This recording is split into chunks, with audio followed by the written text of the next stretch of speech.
இப்போது திமுககாரங்க ஓட்டு கேட்டு வந்தால் ஒரு விஷயம் அவங்கள்ட்ட கேளுங்க. நவோதயா பள்ளியை ஏன் நீங்கள் கொண்டு வர விடலை அப்படின்னு தடுக்கிறீங்க அப்படின்ற கேள்வியை கட்டாயம் வைங்க. அதனால் உங்களுக்கு நவோதயா பள்ளின்னா என்னன்னு தெரியணும்ல. கேட்குறதுக்கு முன்னாடி நம்ம கிளாரிட்டியோடு இருக்கணும். அதனால் அது சொல்ல வந்திருக்கேன். அதாவது தரமான கல்வி எனக்கு ரொம்ப பிடிச்சது என்னென்னா நல்ல வேல்யூஸ் சொல்லித்தராங்க. அதை வேல்யூஸை நீங்கள் சின்ன குழந்தையாக இருக்கும்போதே இன்கல்கேட் பண்ணுறது ரொம்ப முக்கியம்னு நான் நினைக்கிறேன். பிறகு சுற்றுப்புற சூழல் பற்றின அவேர்னஸ் குழந்தைங்களுக்கு நிறையா வருது. தேக ஆரோக்கியம், விளையாட்டு ரொம்ப இம்பார்ட்டன்ஸ் கொடுக்குறாங்க. அட்வென்ச்சர் ஸ்போர்ட்ஸுக்கு ரொம்ப இம்பார்ட்டன்ஸ் கொடுக்குறாங்க. அதனால் நீங்கள் கட்டாயம் இதை ஒரு கோரிக்கையாக நம்ம மாநில சர்க்கார்கிட்ட வைங்க. ஹிந்தி இங்கிலீஷ் மீடியம் தான் இருக்குது. நாடு முழுக்க அதை தான் சொல்லித்தராங்க. 6லேருந்து 12ஆம் கிளாஸ் வரைக்கும் இருக்குது. அதில் 8ஆம் கிளாஸ் வரைக்கும் அப்சல்யூட்டாக ஃப்ரீ. 6, 7, 8, 3 வருஷம். அதுக்கப்புறமா ஹையர் கிளாஸஸ்க்கு மானியத்தில் நீங்கள் படிச்சுக்கலாம். ஹாஸ்டல் ரெசிடென்ஷியல் ஸ்கூல் பார்த்துக்கிடுங்க இது. அதனால் ஹாஸ்டலில் தான் பிள்ளையை அனுப்பி படிக்க வைக்கணும். இது தேச ஒற்றுமைக்காக. அதனால் ஒரு பிரதேசத்துலேருந்து மற்றொரு பிரதேசத்துக்கு வேறு ஊருக்கு போய் அவங்க படிப்பாங்க. அந்த மாதிரி இப்போ தேச ஒற்றுமை அப்படிங்கிறத வளர்க்குறதுக்கு இது ரொம்ப பிரயோஜனமாக இருக்குதுன்னு நான் நினைக்கிறேன்.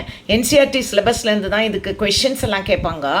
அது உங்களுக்கு மென்டல் எபிலிட்டி டெஸ்ட் இருக்குது, கணக்கு இருக்குது, மொழி சம்மந்தமான டெஸ்ட் இருக்குது. இந்த எக்ஸாம்ஸ் நீங்கள் குழந்தை பாஸ் பண்ணிட்டாங்கன்னா எடுத்துப்பாங்க.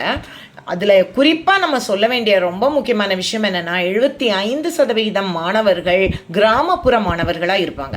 33% மாணவர்கள் கிராமப்புற சிறுமிகள் பெண் குழந்தைகளாக இருப்பாங்க.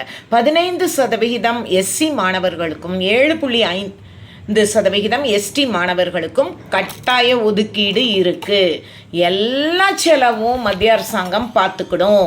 கட்டடம் நீங்கள் கட்டித்தர ஒன்றுமே மாநில சர்க்கார் செய்ய வேண்டாம். இடம் மாத்திரம் கொடுத்தா போதும்.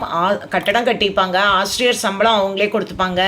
மாணவர் தங்கும் இடம், ஹாஸ்டல்ஸ், எல்லா வசதியும், உணவு அப்சல்யூட்லி ஃப்ரீ. அந்த குழந்தைங்களுக்கு 100% ஃப்ரீ. அப்போது ஏன் இந்த மாநில அரசு வீண் ஜம்பம் பண்ணிட்டு அது ஒத்துக்க மாட்டேங்குதுன்னு நீங்கள் தான் கேட்கணும். ஓட் பண்ணுறவங்க. தமிழக அரசு மாதிரி பள்ளி அப்படின்னா அவங்க உங்களுக்கு சொல்லுவாங்க. அதை பற்றியும் நான் இப்போவே சொல்லிடுறேன். வாடகை கட்டிடங்களில் தான் நிறைய இடத்துல இருக்குது. இங்கே அரசு பள்ளி டீச்சரே தான் அங்கேயும் எடுக்கிறாங்க. இப்போ கோவை அரசுபுரம் எடுத்துக்கிட்டிங்கனாக்கா அங்கே மாற்றுத்திறனாளிகளுக்கு இருந்த பள்ளியை இந்த அரசு மாதிரி பள்ளியாக அவங்க ஆக்கியிருக்காங்க.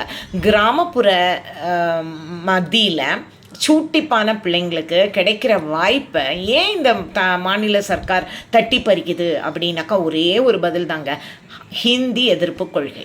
இந்த விளங்காத கொள்கையை வச்சுக்கிட்டு நம்ம என்ன நாக்கு கூட வலிக்க முடியாது. அதனால் நம்ம என்ன பண்ணலாம், இதை கேட்கணும்.